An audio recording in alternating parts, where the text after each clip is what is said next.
جو لوگ اللہ پر ایمان لائیں، کہیں کہ ہمارا رب اللہ ہے، پھر اس پر جم جائیں، ان پر فرشتوں کا نزول ہوتا ہے، نہ کوئی غم کرو نہ خوف، خوشیاں مناؤ جنت کی جس کا تم سے وعدہ کیا گیا تھا۔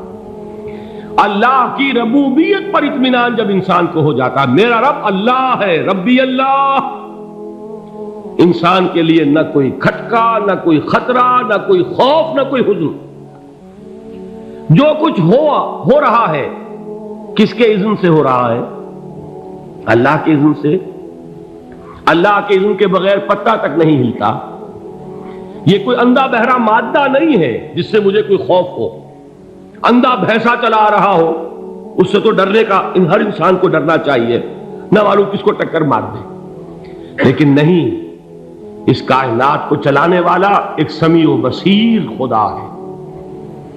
وہ جو میرا دوست ہے، میرا ولی ہے، اللہ ولی الذین آمنوا یخرجہم من الظلمات الی النور۔ اللہ اہل ایمان کا ولی ہے، ساتھی ہے، پشت پناہ ہے، مددگار ہے، حمایتی ہے۔ بتائیے جسے یقین ہو جائے کہ اللہ میرا مددگار، اللہ میرا محافظ، اللہ میرا پشت پناہ، اللہ میرا حمایتی، اس کے لیے کوئی خوف ہوگا؟ اس سے کوئی ڈر ہوگا؟ میں مثال دیا کرتا ہوں ایک بہت سادہ، پنجاب کے دیہات کی۔ تو بڑا چودھری ہے اور کوئی غریب کسان ہے۔ اس غریب کسان کے جانوروں کو ہر وقت اندیشہ ہوگا چوری کا، کوئی میری بھینس کھول کر نہ لے جائے، کوئی میرا بیل کھول کر نہ لے جائے۔ لیکن جس کے بارے میں یہ سب کو معلوم ہو کہ وہ جو بڑا چودھری ہے وہ اس کا دوست ہے، اس کی بچیا کو کوئی خوف ہوگا؟ اس کی بھینس پر کوئی ہاتھ ڈالے گا؟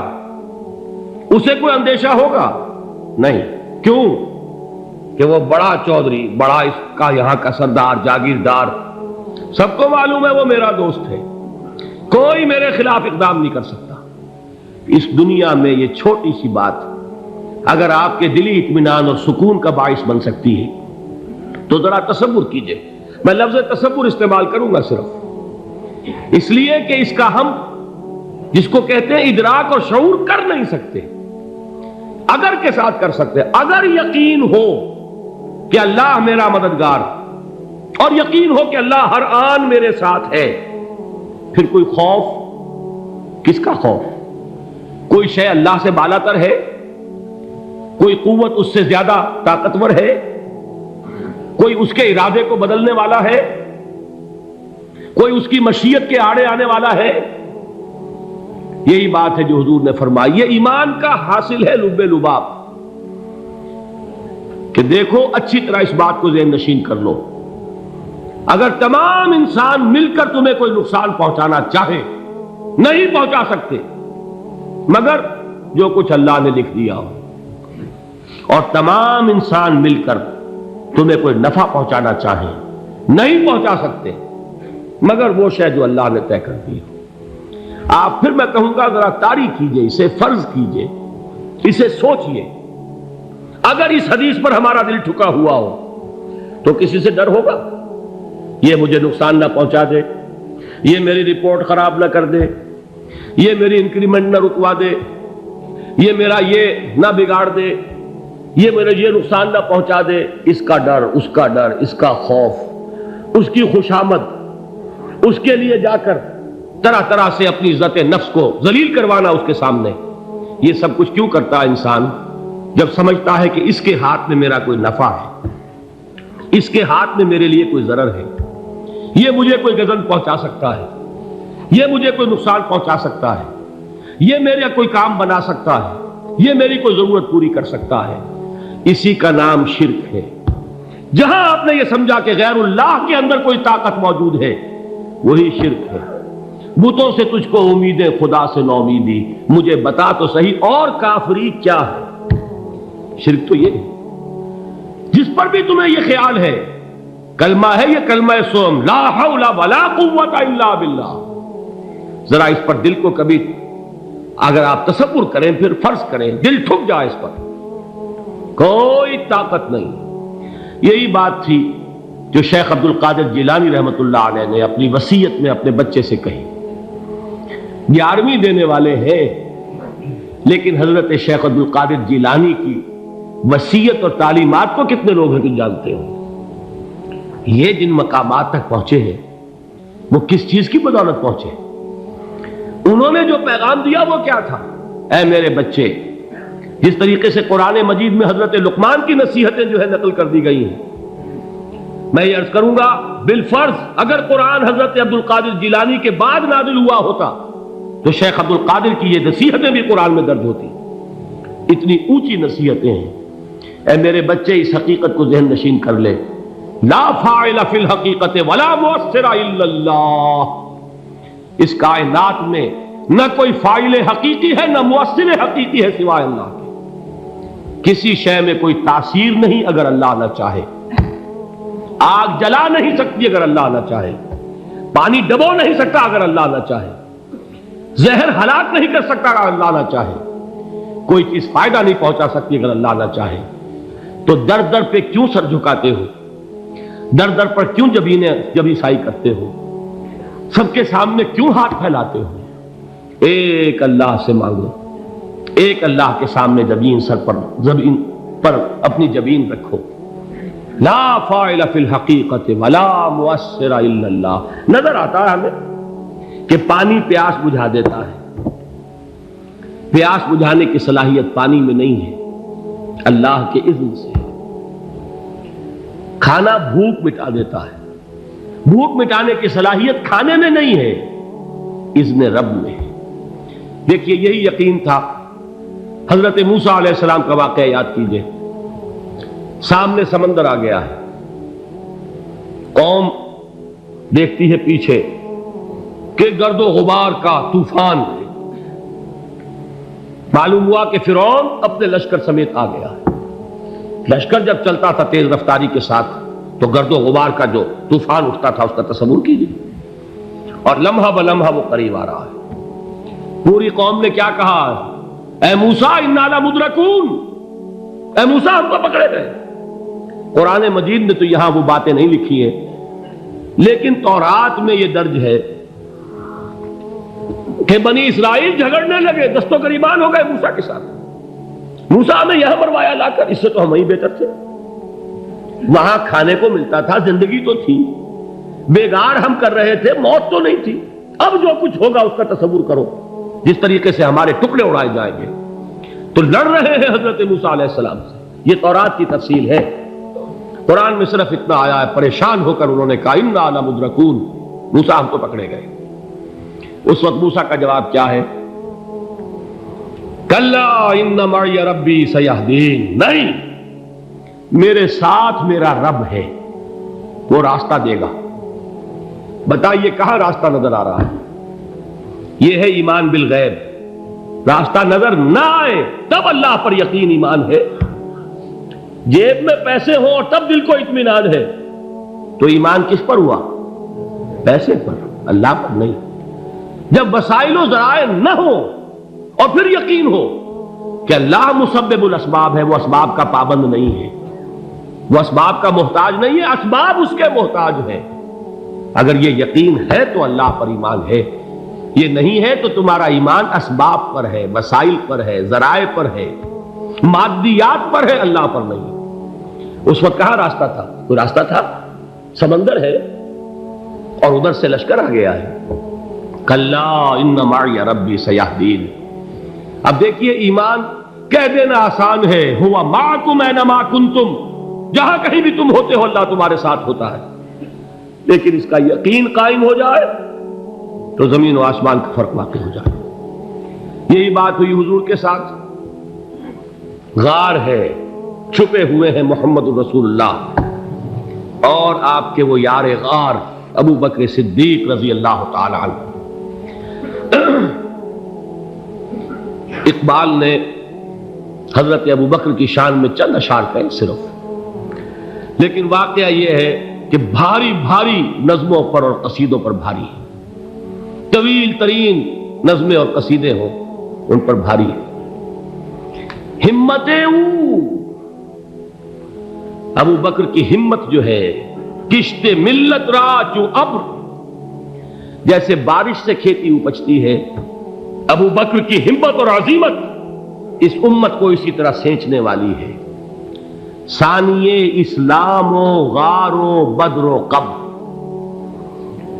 وہ دوسرے تھے اسلام میں، دوسرے پہلے کون تھے؟ انا اول المومنین، حضور فرماتے ہیں سب سے پہلا ایمان لانے والا میں، دوسرے ابو بکر۔ ویسے ہمارے ہاں یہ چلتا ہے اختلاف، حضرت علی پہلے ہیں کہ حضرت ابو بکر پہلے ہیں، لیکن اس میں بڑی خوبصورت تطبیق قائم کی ہے علماء نے، اور بہت صحیح ہے۔ چار کے بارے میں فیصلہ ہی مت کرو کہ کون پہلے، ان کی ایک عجیب تقسیم کر دی ہے۔ آزاد مردوں میں، بالغ مردوں میں سب سے پہلے ابو بکر، بچوں میں سب سے پہلے علی، خواتین میں سب سے پہلے خدیجہ، اور غلاموں میں سب سے پہلے زید ابن حارثہ۔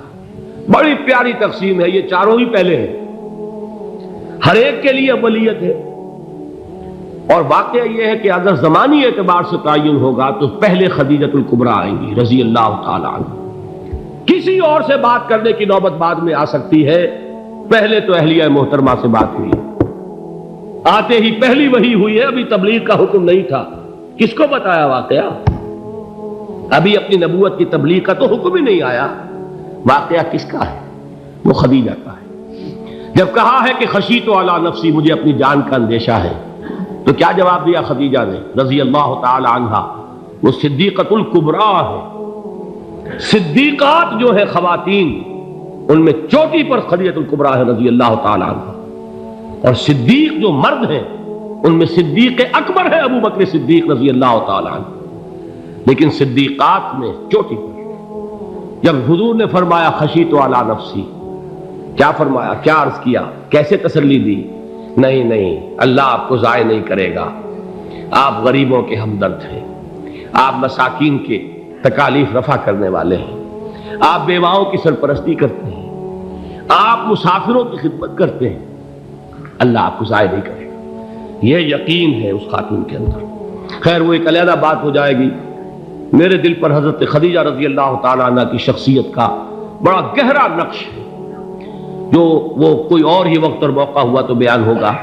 بہرحال اقبال نے ایک مصرے میں جو چار اولیتیں جمع کر دی ہیں، ہمت او کشت امت را چو ابر، ثانی اسلام و غار و بدر و قبر۔ اسلام میں حضور کے بعد پہلے کون؟ ابو بکر۔ غار میں حضور کے ساتھ کون؟ ابو بکر۔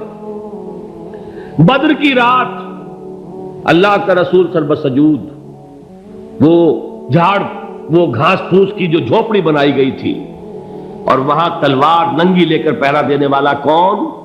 ابو بکر۔ اور اس حجرہ عائشہ میں محمد کے بعد سب سے پہلے دفن ہونے والا کون؟ ابو بکر رضی اللہ تعالی عنہ وصلی اللہ علیہ وسلم۔ وہ جو معاملہ میں سنا رہا تھا غار ثور کا، حضرت ابو بکر بھی حضور کے خیال سے لرز گئے ہیں۔ آپ کو یاد ہوگا کہ جا کر پہلے تمام جتنے سوراخ تھے انہیں بند کیا ہے، ایک سوراخ رہ گیا تھا جس کو بند کرنے کے لیے کوئی کپڑا نہیں تھا، وہاں اپنی ایڑی رکھی ہے، تب کہا ہے حضور سے تشریف لائیے، اور اپنے زانو پر حضور کو لٹایا ہے، اور وہاں کسی موذی جانور نے کاٹا ہے، حضور کی آنکھ لگ گئی تھی، اس وقت اس بل کے اندر جو بھی بچھو ہے کیا ہے واللہ عالم، اس نے کاٹا ہے، اس کی تکلیف کی وجہ سے ابو بکر کی آنکھوں سے آنسو ٹپک گئے، حضور کے چہرے مبارک پر پڑے ہیں، تو حضور جاگے ہیں، معاملہ کیا ہے؟ ایڑی نہیں ہٹائی وہاں سے، مبادا وہ جانور وہاں سے نکل کر محمد الرسول اللہ کو کوئی گزن پہنچا دے، ابو بکر کی ایڑی ہے، جس طرح چاہے کھا لے، ختم کر دے، جان نکل جائے تب کوئی آنچ آئے محمد پر تو آئے، لیکن جیتے جی نہیں۔ وہ ہے ابو بکر۔ حضور کے خیال سے اس وقت حضور نے پھر اپنا لعاب دہن لگایا ہے، اور اس سے پھر آپ کی تکلیف ختم ہوئی۔ جیسے خیبر میں حضرت علی کی آنکھ دکھ رہی تھی، اس کو جو شفا حاصل ہوئی ہے وہ بھی حضور کے لعاب دہن سے ہوئی۔ تو بہرحال اس وقت انہوں نے کہا ہے کہ اے نبی یا رسول اللہ، اگر اس وقت ان میں سے کسی نے غیر ارادی طور پر بھی اپنے قدموں کی طرف جھانک لیا تو پکڑے جائیں گے۔ کیا جواب تھا اللہ کے رسول کا؟ لا تحزن ان اللہ معنا، اللہ ہمارے ساتھ ہے، کیوں گھبراتے ہو ابو بکر؟ یہ ہے ایمان باللہ، میرا مالک اللہ، میرا رازق اللہ، میرا محافظ اللہ، میرا مددگار اللہ، میرا پشت پناہ اللہ، میرا دوست اللہ۔ یہ دوستی ہے اللہ کی جو لب لباب ہے، حاصل ہے ایمان کا، اسی کا نام ولایت ہے۔ اولیاء اللہ کے سروں پر سینگ نہیں ہوتے، جس کے دل میں ایمان راسخ ہو چکا ہو وہی اللہ کا ولی ہے، جسے اللہ پر یقین ہو چکا ہے وہی اللہ کا ولی ہے، جسے یقین ہے اللہ میرے ساتھ ہے، میرا مددگار، میرا پشت پناہ، میرا ساتھی، میرا دوست، میرا محبوب، میرا محب۔ اللہ اہل ایمان سے محبت کرتا ہے۔ واللہ یحب الصادقین، ان اللہ یحب الذین یقاتلون فی سبیلہ صفا کانہم بنیان مرصوص۔ اللہ محبت کرنے والا، اہل ایمان محبوب، اور اہل ایمان محبت کرنے والے اللہ محبوب۔ والذین آمنوا اشد حبا للہ۔ آپ تصور کیجئے جسے یہ رشتہ ایمان یا رشتہ ولایت حاصل ہو جائے، الا ان اولیاء اللہ لا خوف علیہم ولا هم یحزنون، آگاہ ہو جاؤ، اللہ کے دوستوں کے لیے نہ کوئی خوف ہے نہ کوئی حزن ہے۔